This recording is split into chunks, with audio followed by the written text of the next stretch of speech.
It's been a minute since I've been on YouTube, just taking a little bit of a break, but I still wanted to talk about chatbots, specifically ChatGPT. You can use Bard, you can use Perplexity, you can even use Bing, but there is some significance as to why I like ChatGPT.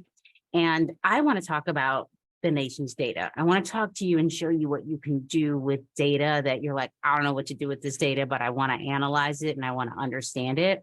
Right now in the United States, around the world, states, students, school districts are having trouble in mathematics. And my prediction is that this year, the national average and school sites around the country, at least in the United States, are going to show either a flat line or a decrease in mathematics. And I have a hunch as to why.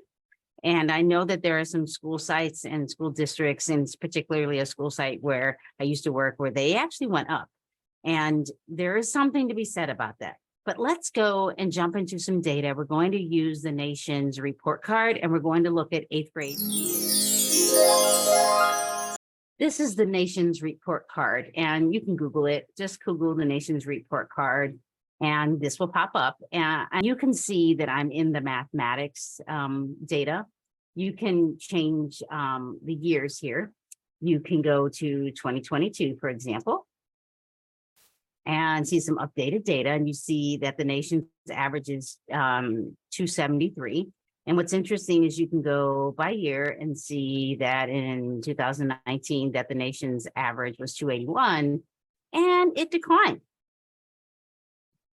We're at 273, and you can see that there are 19 jurisdictions. Look at the states, they're dark blue, that are higher than the state average. They say perform significantly higher. And then you have jurisdictions that not significantly different than the national public data, and then 18 jurisdictions that, or states that, perform significantly lower. Now I'm in California, so of course I'm like, what? But let's just, kind of just scroll a little bit, and you can look at this on your own. I'll put this link in the description, but you can come down here and do some fun things. I like to grab data and I like to analyze it. I like to throw it in Excel typically, but you can actually hover over this. I'm going to go down to, I don't know if I can get all of it, but I'm going to go down to at least California, which I think I've gotten a little bit more. And now I'm going to go into ChatGPT, and I'm going to ask ChatGPT to take this data and completely create a table.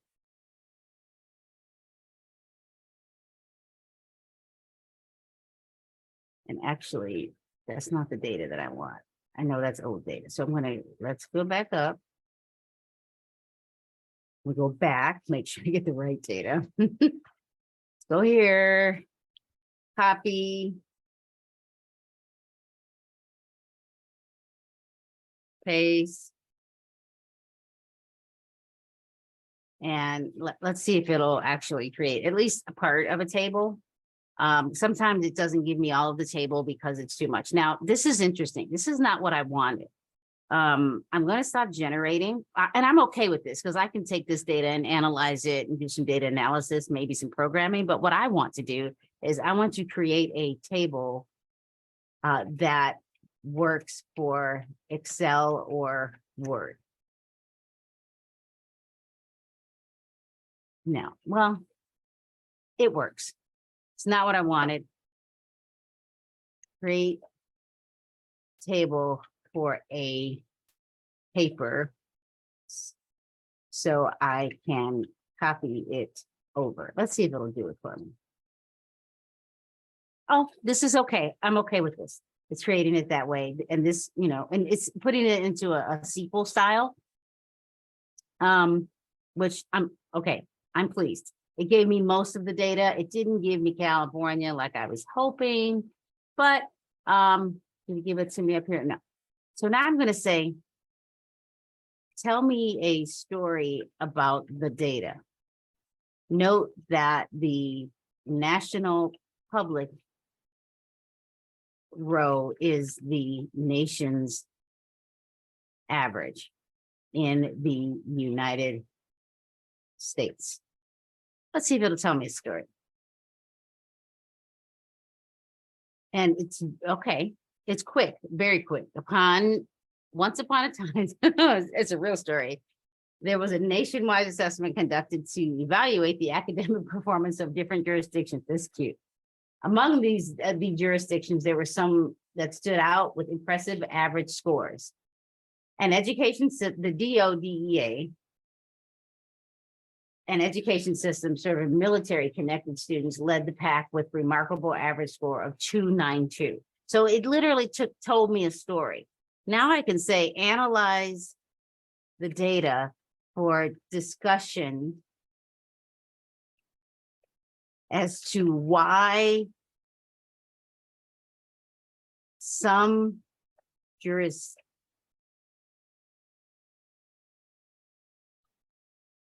did better.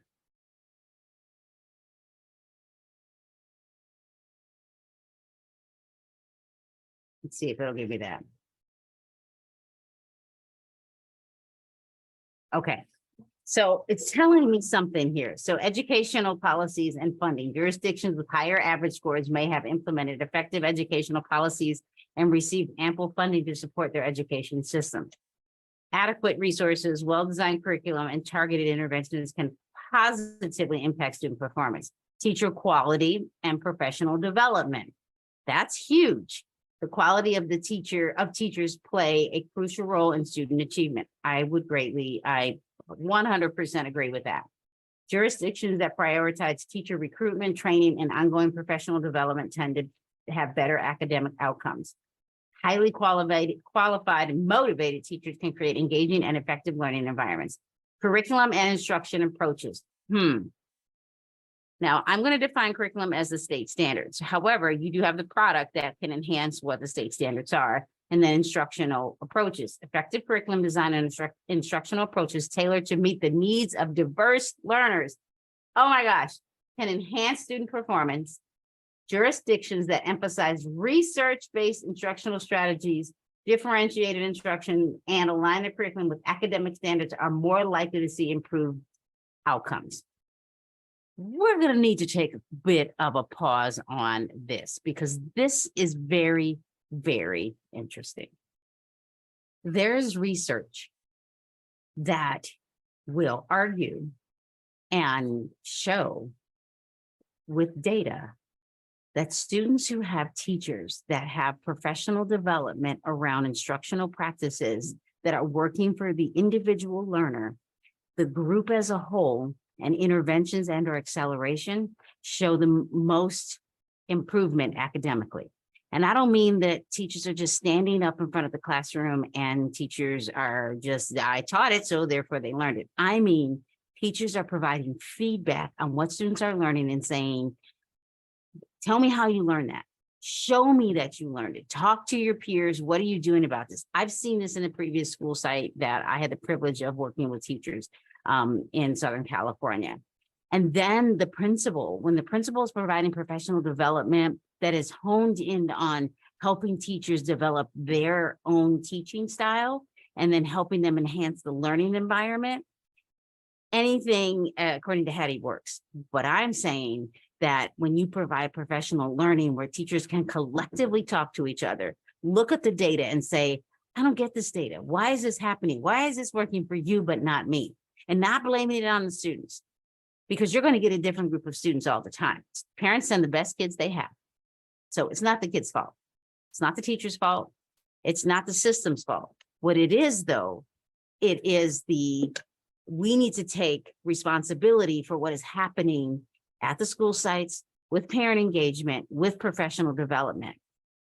And ChatGPT wonderfully gave us some information. So we're going to jump back in just so we can kind of finish looking at what ChatGPT offered, because I want to really talk about the instructional practices. And now it says parent and community involvement, socioeconomic factors, education system autonomy, and accountability. That I just mentioned that slightly. And then cultural and demographic factors, prioritization of early childhood education, data-informed decision-making. I mentioned that too. And let's just go up here. this piece here. Parent and community involvement. Now, we can't make parents just say, yeah, I want to be there. And I was a parent that worked. Hey, I was a principal, so I couldn't always be at the school site. But what I could do is get involved or engaged in how can we create a community that increase the social capital? How can create mini communities within a school community where parents can help each other, where teachers are helping parents, and where students can help each other? That is key. When you do that and parents can trust each other and they trust the system itself, you will see academics just fly through the roof. And that is because they feel like they can trust that even when their student's not learning, that the educator and the school site principal is going to help their child learn.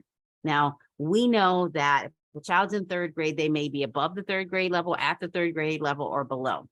School systems were created to organize children. So if your child isn't at third grade level, but they're almost there, great.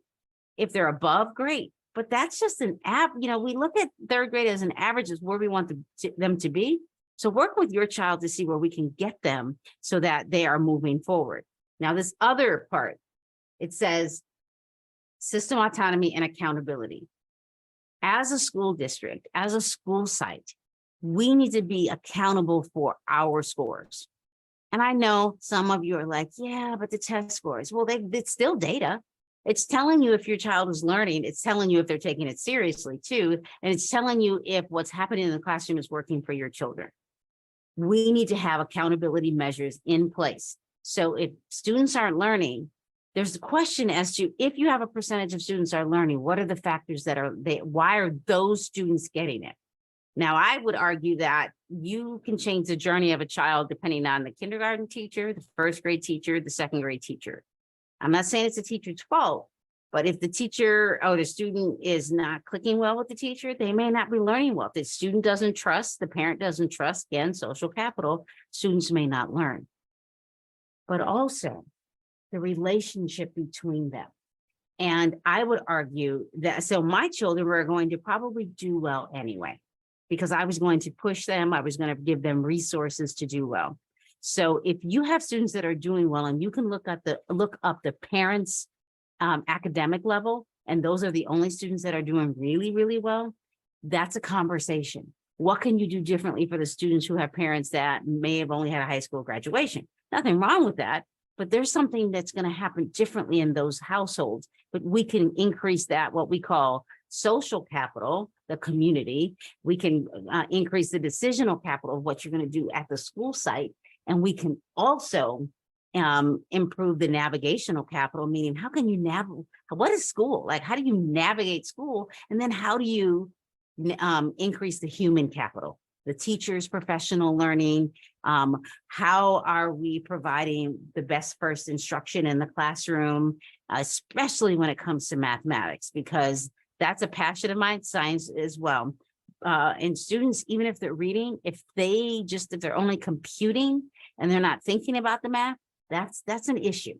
And so these other cultural and demographic factors, for example, it says the culture and demographics make up a jurisdiction can influence educational outcomes. Factors such as language diversity, culture expectations, and socioeconomic disparities can impact student performance differently in various jurisdictions. It can, because if you have teachers that don't make up the same demographics as the students, there's going to be a trust issue. And there's going to be a cultural difference, and students learn differently in different cultures.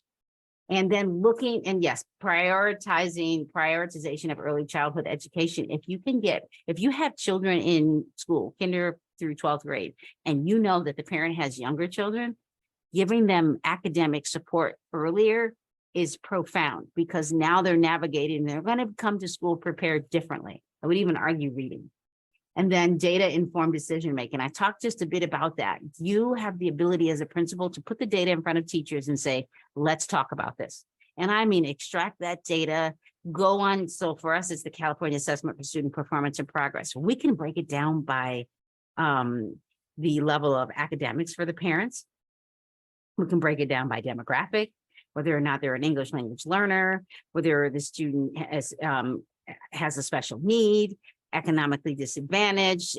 We can look at it and break that down if they're socioeconomic or not socioeconomically disadvantaged.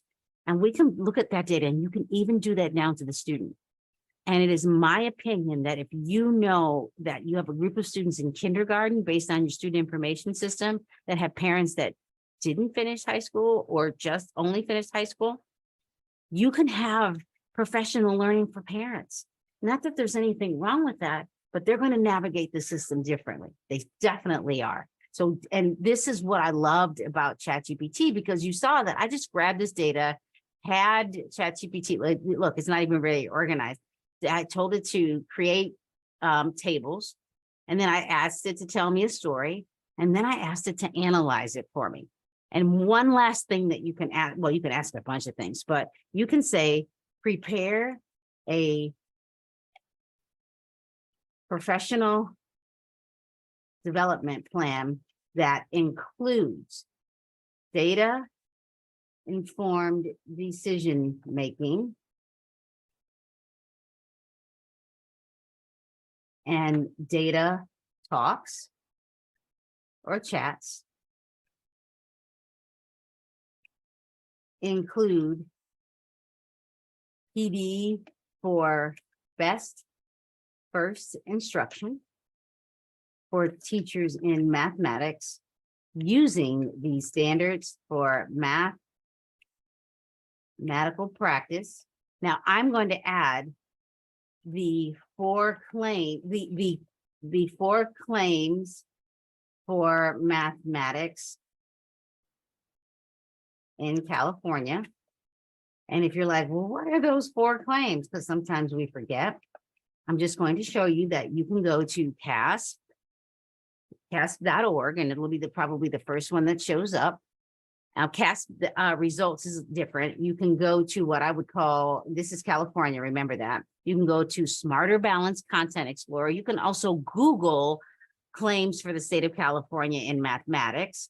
And I'm going to go here, and these are the 4 claims right here. So we have concepts and procedures, and I'm going to go to the standard and see if it'll at least, I don't know if I can copy these. It's not letting me, let's see if it'll let me copy it. So, well, let's see if it'll let me.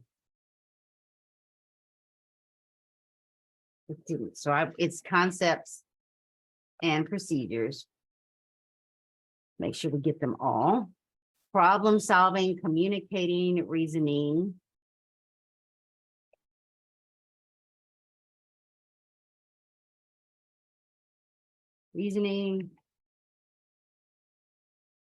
And I think it's modeling and data analysis, but modeling and data analysis, that was my favorite. Modeling and data analysis. This PD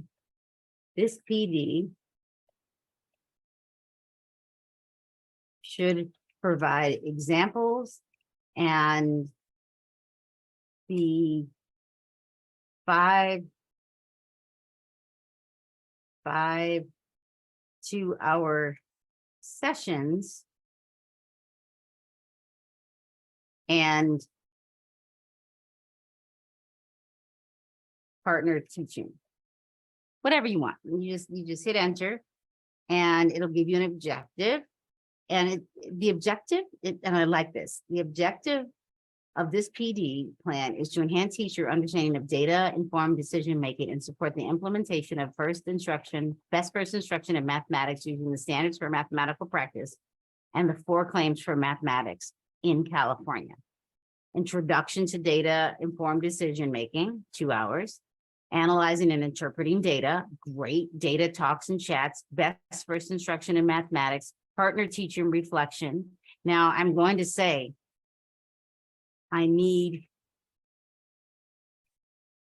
demonstration, because it didn't even do it, of the claims. You can use the SBAC sample questions or create your own. This is the, include, can't see because there's something in front of my computer. Include the standards for mathematical practice and the avenues of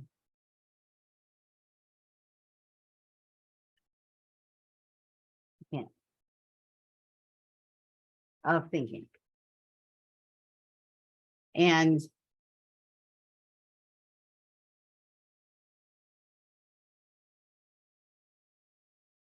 even if you don't spell it right, it'll fix it for you. So I'm doing this, and so it's giving me, now this is a little bit better. It's still adding the other things.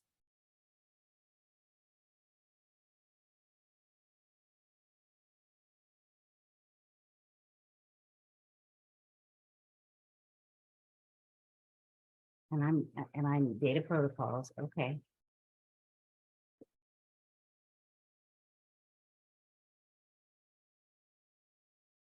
Where are the standards for mathematical practice?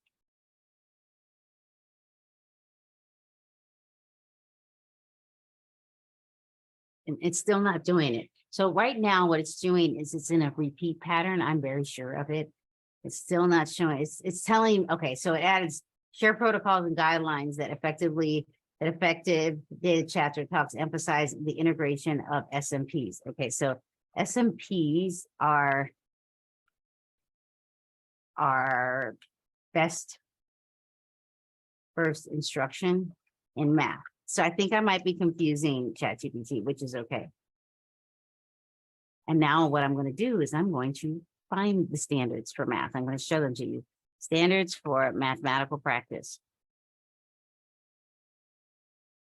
So here they are, 8 of them. I'm going to grab them. These are the practices. Don't repeat the above. Just do a PD for these practices. I'm just going to put them in quotes so it knows. Okay.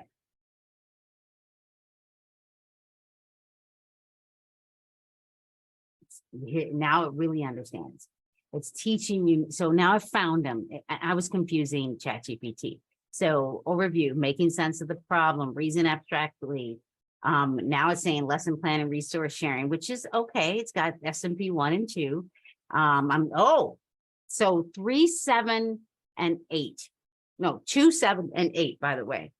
Those are the avenues of thinking. It doesn't know that. So I'm going to tell the avenues of thinking are SMP 2, 7, and 8. Update.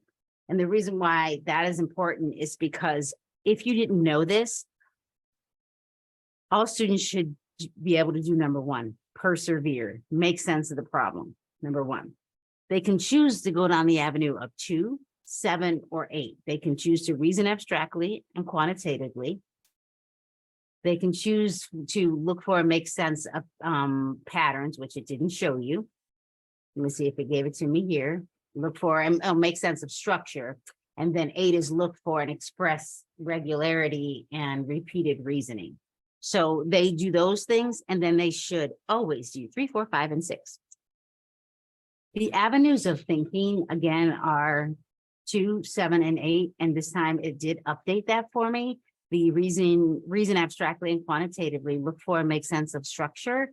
And 8, look for and express regularity and repeated reasoning. When students, they can choose what avenue they want, but then they should always be doing 3, 4, 5, and 6. And we'll do that. And if you haven't seen my YouTube on the standards for mathematical practices, go ahead and jump into that. Thank you so much for watching and joining me. Please remember to subscribe. Go ahead and like the video, comment, tell me how you're using ChatGPT. If you want more information on professional development as a principal, that is my area of expertise. I'm not just saying that. I really like to help teachers really become the greatest teachers in the classroom. No teacher goes into education to be a bad teacher. It is up to us as principals to be very good at helping them find the PD. And if they have a great idea, you need to let them try it. If it's going to help enhance the educational academics in the classroom, let them try it. It's fun. It gives them some autonomy. and they are the expert in their classroom. Thank you so much for watching.